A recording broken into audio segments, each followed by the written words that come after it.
আজকে প্রত্যেকটি উপজেলায় প্রত্যেকটি জেলায় যে মসজিদ নির্মাণ করা হয়েছে, এমন দৃষ্টিনন্দন মসজিদ, 500 মসজিদ, এমন দৃষ্টিনন্দন মসজিদ, বাইরে থেকে তাকালে চোখ জুড়িয়ে যায়, ভিতরে ঢুকলে চোখ জুড়িয়ে যায়।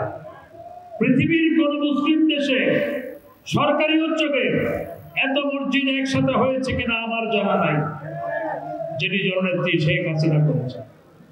এই দেশের আলেম সমাজে পাকিস্তান হলো, পাকিস্তানের পরে বাংলাদেশ স্বাধীন হলো, বঙ্গবন্ধুকে 3.5 বছরের মাথায় হত্যা করা হলো, কেউ এই দাবি পূরণ করে নাই।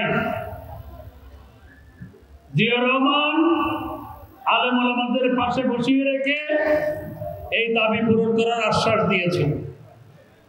আর এরশাদ সাহেব তিনিও আশ্বাস দিয়েছিল, মূলা ঝুলিয়ে রেখেছিল যে মসজিদ ভিত্তিক মক্তবা প্রতিষ্ঠা করা হবে আর ইসলামী আরবি বিশ্ববিদ্যালয় প্রতিষ্ঠা করা হবে। জননেত্রী শেখ হাসিনা এবং শেখ হাসিনা আলেমদের 100 বর্ষের দাবি পূরণ করেছেন, ইসলামী আরবি বিশ্ববিদ্যালয় প্রতিষ্ঠা করেছেন।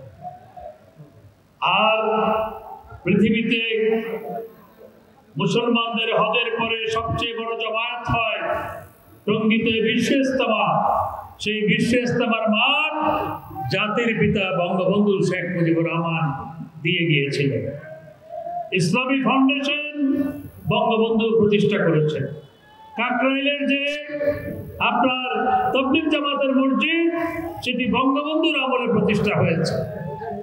বিএনপি এবং তার দোসরেরা তারা মুসলমানদের ধর্মীয় অনুভূতি নিয়ে রাজনীতি করে, কিন্তু আলেম ওলামাদের জন্য তারা কিছু করে নাই, শুধু আলেম ওলামাদের ব্যবহার করেছে। আমাদের নেত্রী জননেত্রী শেখ হাসিনা আওয়ামী লীগ আলেম ওলামাদের ব্যবহার করে না, আলেম ওলামাদের জন্য কাজ করে। এই বিএনপি জামাত ফিলিস্তিনে গাজায় নারী ও শিশুদের হত্যা করছে, এটির বিরুদ্ধে একটি শব্দ বলে নাই। তারা ইসলাম নিয়ে রাজনীতি করে। জামাতে ইসলাম স্লোগানটা কি? আল্লাহর আইন চাই, সৎ লোকের শাসন চাই। তোমরা বেটারা একটি শব্দ আজকে ফিলিস্তিনি এই মজলুম জনতার পক্ষে বলো নাই, ইসরায়েলের বিপক্ষে একটি শব্দ উচ্চারণ করে নাই, আর বিএনপিও করে নাই। এরা ইসরায়েলের দোসরে রূপান্তরিত হয়েছে।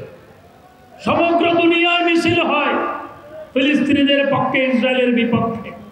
আমাদের আওয়ামী ওলামা লীগ মিছিল করেছে, যুব মহিলা লীগ করেছে, ছাত্রলীগ করেছে। আজকে আওয়ামী লীগের সব সংগঠন এই ফিলিস্তিনিদের পাশে দাঁড়িয়েছে, আওয়ামী লীগ দাঁড়িয়েছে। আমাদের নেত্রী বিশ্ব মঞ্চে ফিলিস্তিনিদের পক্ষে সোচ্চার হয়েছেন জননেত্রী শেখ হাসিনা।